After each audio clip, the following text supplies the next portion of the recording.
Hello and welcome to this Neptune Snackable video. My name is Melissa and I'm a Senior Specialist Solutions Architect working in the Amazon Neptune team. In this Snackable, I'm going to be focusing on the topic of how to optimize costs of your Neptune Database clusters. To start off, I'll be talking about how pricing works. Then I'll show you some techniques for how to figure out where to start your optimization efforts. And then finally share some tips on architectural changes to make to optimize your costs. Before we talk about how to optimize your bill, we need to understand how it's built in the first place. Neptune Database doesn't have any licensing costs, so you simply pay for the resources that you use. Neptune Database itself is priced across a few main dimensions: compute, storage, IOs, and Neptune Notebooks. Now, if you're not self-hosting your own Neptune Notebooks and you're using the ones hosted by SageMaker Jupyter Notebooks, the billing for these will actually appear under SageMaker and not Neptune. But today, our focus is going to be on optimizing the first three pricing dimensions, as these generally contribute the most to the total Neptune bill.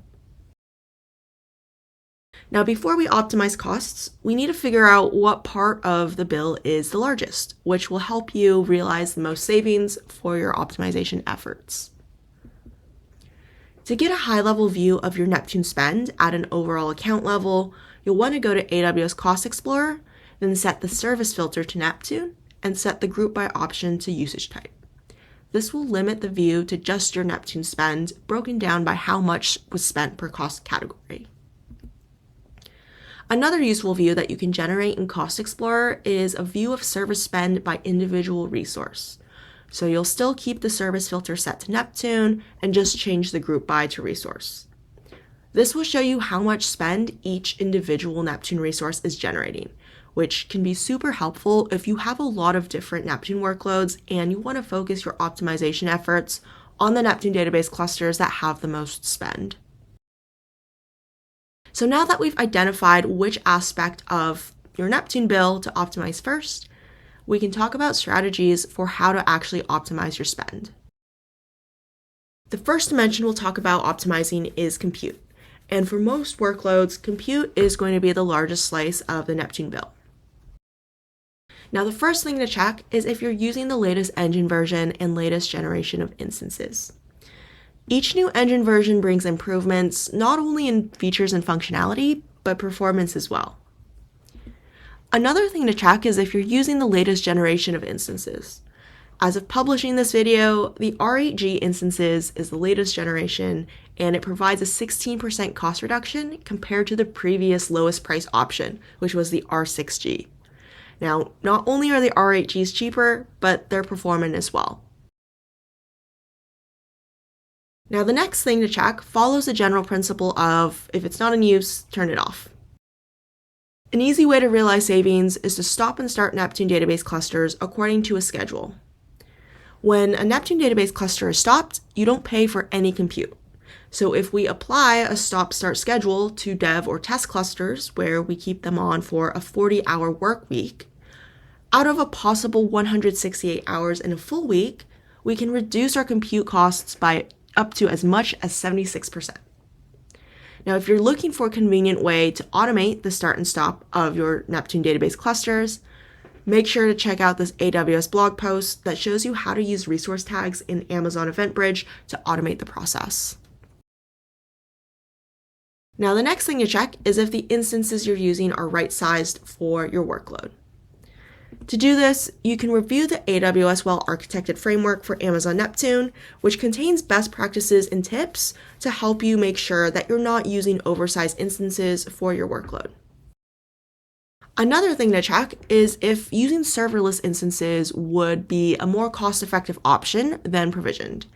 And to check this, you can use the Neptune Serverless Cost Evaluator, which looks at your CloudWatch metrics to help you determine if serverless would be a better option.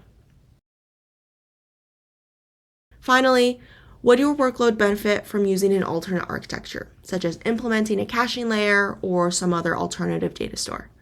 For example, if your data doesn't change very often or you have a lot of repeat queries, if you were to serve these queries using a cache, you could help reduce overall query latencies because instead of having to re-execute each query, you can simply fetch the cached results of that query. Overall lower query latencies means you can drive higher queries per second on the same instance, which means you can use smaller instances to sustain the same level of traffic. Another thing to consider is if a significant part of your workload consists of 1 and 2 hop queries. You can offload those access patterns to a key value store like DynamoDB or Elasticache. Now moving on to storage. Neptune Database charges storage costs based on cluster volume usage. So the way to think about optimizing for storage costs is simple. Are you storing data that you don't really need in the graph? For example, this could be data that isn't used as part of your graph traversals. So this could be data that isn't used as part of filtering during your graph traversals, or it could also mean data that's never returned as part of your query result. Another way to streamline the data in your cluster is to consider removing stale data that is no longer relevant. If you keep a rolling window of graph data, for example, you can also keep a property on nodes and edges that denote its expiration. Then periodically run queries to find that expired data and delete that expired data in batches. The final pricing dimension is IOs. IOs are generated anytime you interact with the storage volume, so all writes and any reads that aren't able to be served by memory. Read IOs are generated whenever you read a page from the underlying storage layer.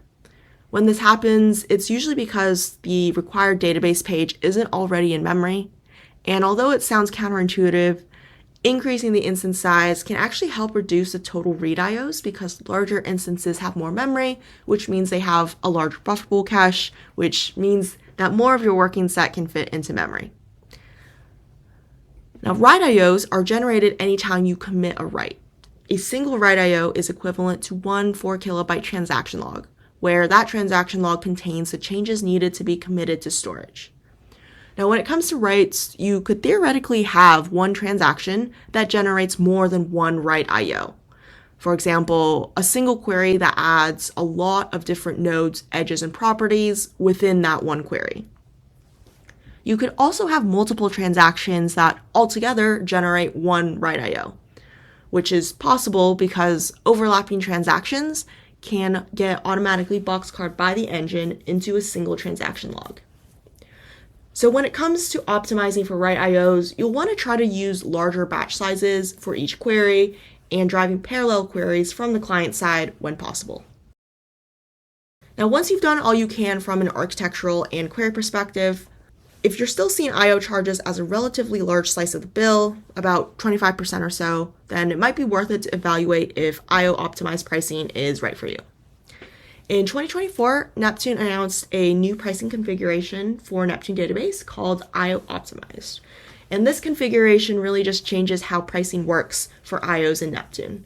It doesn't actually have anything to do with the performance of your cluster, even though the name kind of sounds like it. Now, how IO optimized pricing works is that there are no charges for IOs at all, but there is a premium on the hourly cost per instance and a premium on the monthly storage costs. Make sure to check the official pricing for exact numbers for your regions and instance types and sizes.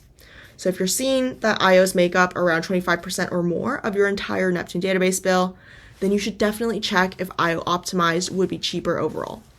Common workload patterns that do tend to benefit from IO optimized include workloads with high throughput streaming ingestion, frequent large bulk loads, and multi-tenant workloads running Neptune Database with a pool model.